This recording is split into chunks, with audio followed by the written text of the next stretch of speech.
SD 62 sedang bergotong royong membersihkan halamannya untuk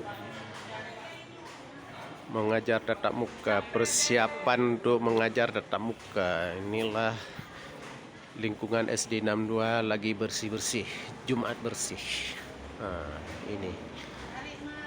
Ya, tarik mah. Ini lokar yang sudah dibersihkan untuk proses belajar mengajar tatap muka, persiapan. Betul.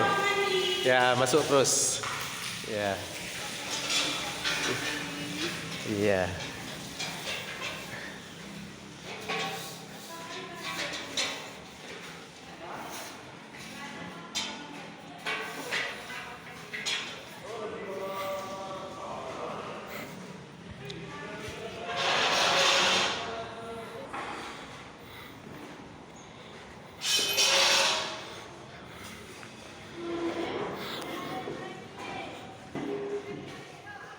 Ini ruang kelas 4C. Ini wali kelasnya antusias sekali untuk membersihkan ruangan kelas untuk persiapan proses mengajar tatap muka. Ini selama pandemik.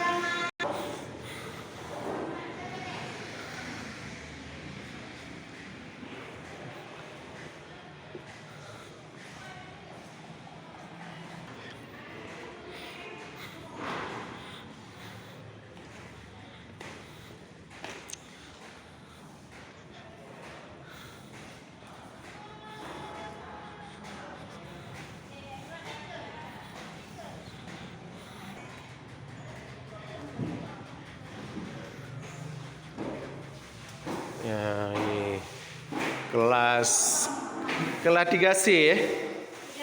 Oh, 3B. Bucut. Maka kamera kelasnya kamera tak katanya untuk tatap muka untuk apa? Proses mengajar tatap muka ini nampaknya udah siap ini, kelas ini udah bersih. Udah termasuk prokes. Yang kelas 3A Bu Suryani ini siap untuk proses belajar mengajar tatap muka ini persiapannya nih, ruang kelas udah memenuhi prokes nih. Ruang kelas 2A 1A nih kabar esi noh tangga aja 2B ya kabar esi yang memenuhi prokes proses mengajar tatap muka kamera ya. Oke dah.